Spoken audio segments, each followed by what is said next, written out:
কালিমাতুশ শাহাদাত। আশহাদু আল্লা ইলাহা ইল্লাল্লাহু ওয়া আশহাদু আন্না মুহাম্মাদান আবদুহু ওয়া রাসূলুহু।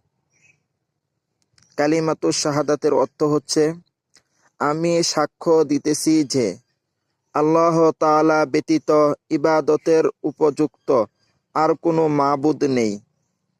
আমি আরো সাক্ষ্য দিতেছি যে হযরত মুহাম্মদ মুস্তাফা সাল্লাল্লাহু আলাইহি ওয়াসাল্লাম আল্লাহ তাআলার বান্দা ও রাসূল।